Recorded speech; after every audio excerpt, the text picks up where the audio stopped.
Mark watched in stunned silence as a team of strangers tore down his beloved porch swing, without warning, without mercy.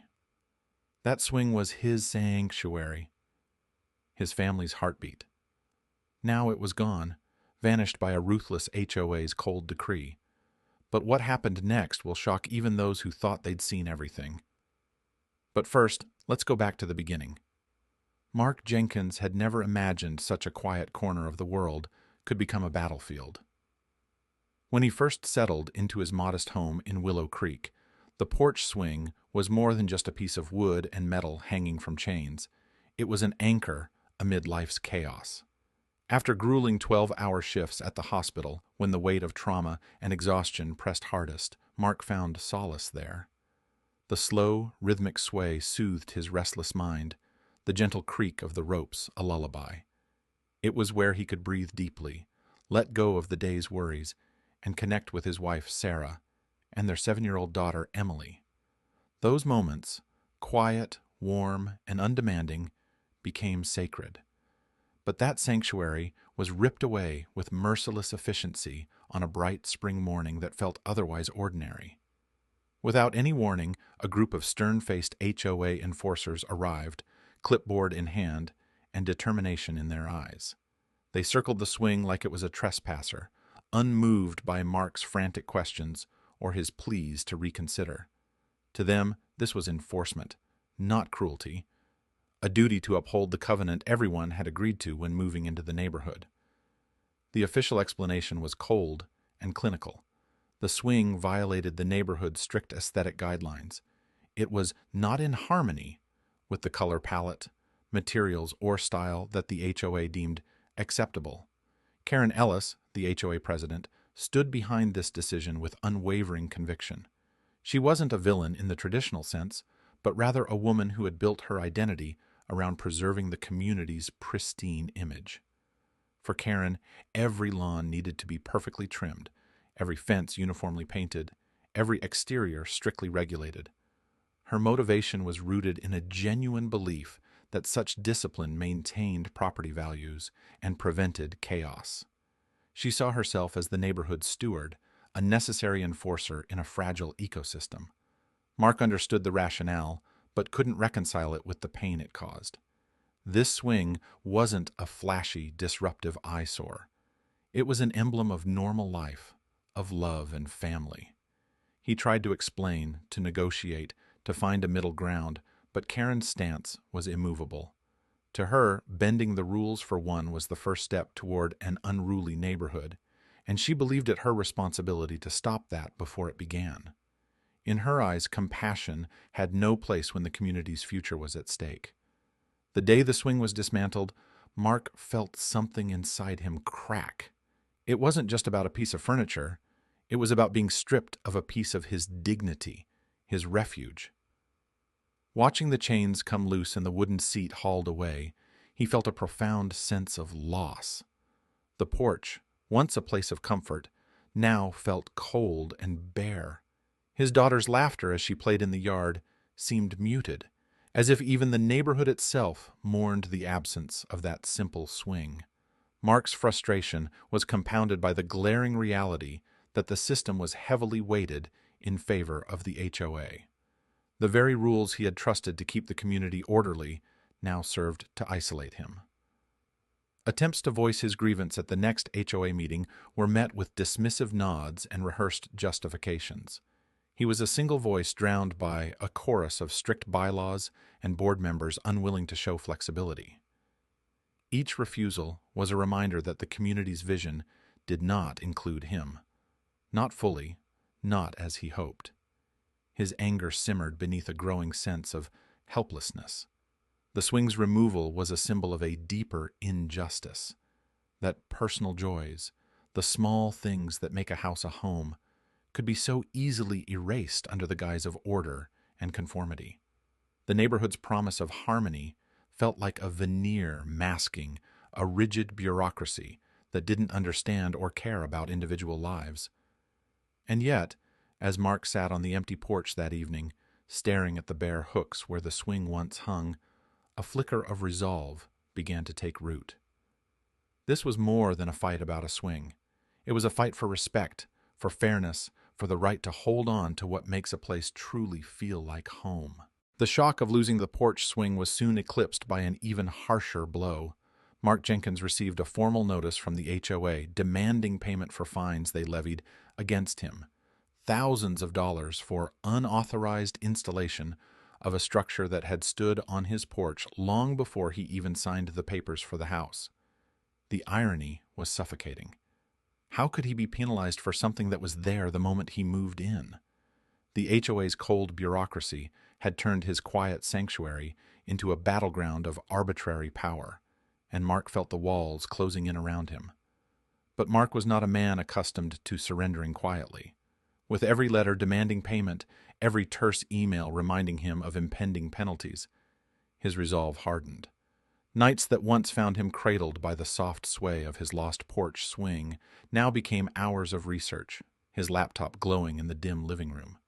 He pored over HOA regulations, local zoning laws, and homeowner rights, uncovering an array of ordinances designed to prevent the kind of unchecked authority the HOA was wielding. He found legal precedents where courts had sided with homeowners against overbearing associations, and these discoveries fueled a growing sense of empowerment. Armed with this newfound knowledge, Mark drafted a formal complaint to the city's housing department, articulating not only the specifics of his own case, but exposing the HOA's pattern of excessive enforcement. He detailed the swing's prior existence and challenged the legitimacy of the fines. The complaint was meticulous and unyielding, laying bare the imbalance between community regulations and individual rights. Slowly, the community began to stir. At first, neighbors who had previously kept their frustrations private reached out discreetly. "I've been through something similar," said Mrs. Dalton from 2 doors down, recounting how the HOA had forced her to remove garden statues deemed non-conforming. Another neighbor confessed to quietly paying fines rather than confronting the board. Mark's struggle resonated. It was no longer just about a swing, but about a system that had turned neighbor against neighbor, trust into fear. The tide of quiet sympathy swelled into open support as more residents began attending HOA meetings, asking pointed questions, challenging the board's inflexibility. Karen Ellis, the HOA president, had always presented herself as an unshakable guardian of the neighborhood standards. But the growing resistance chipped away at her confidence. The city's housing department responded to Mark's complaint by opening an investigation. Letters from the city inspector arrived at the HOA's headquarters, warning of potential penalties for unlawful enforcement.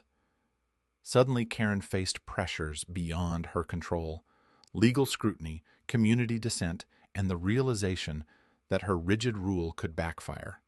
Despite her conviction that her actions preserved the neighborhood's order, Karen sensed the shifting winds.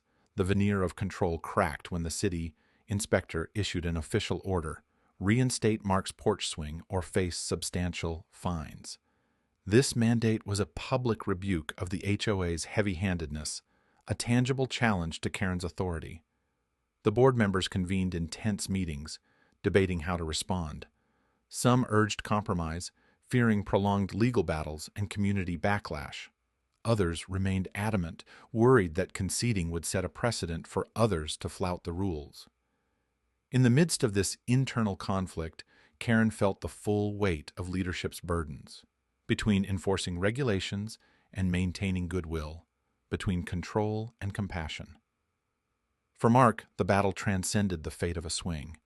It became a symbol of standing up against injustice, a fight for fairness, not only for himself, but for every neighbor silenced by the HOA's iron grip. The swelling community support fortified him, a reminder that even in the face of entrenched power, collective voices could break through. Each passing day brought the issue closer to a climax. The city's ultimatum hung heavy over the HOA, and the neighborhood watched, divided yet expectant. Mark's fight for justice was no longer solitary. It had become the community's fight, a reckoning with the very nature of control, rights, and the true meaning of home. The morning sunlight filtered softly through the leaves, casting dappled patterns across the freshly painted porch swing that now hung proudly once again on Mark Jenkins's front porch. It wasn't just the return of a familiar fixture. It was the embodiment of a hard-fought victory, the tangible result of a prolonged struggle that had transformed a quiet neighborhood and, most importantly, Mark's sense of home. The swing, restored to its place of honor, gleamed with a new coat of deep forest green, its wood reinforced and its chains polished until they caught the light like silver threads. Every curve and detail spoke of resilience and renewal, a far cry from the cold, abrupt removal months earlier. Mark lowered himself carefully onto the swing's smooth seat, feeling the familiar creak beneath him, a sound that now carried a deeper resonance. The gentle rhythm of the swing, once again swaying in time with the summer breeze, was more than a comforting motion. It was a statement, a reclaiming of dignity and respect from a system that had once dismissed his simple joy. Nearby, his daughter's laughter echoed as she chased the fluttering butterflies dancing among the flower beds he had planted in defiance of the HOA's rigid aesthetic mandates.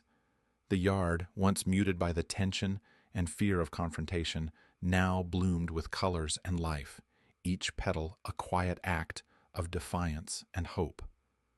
Behind this moment of tranquility lay months of legal challenges, community meetings brimming with heated debate, and a growing chorus of voices demanding change. The HOA, once an impenetrable fortress of strict rules and unyielding enforcement, had relented.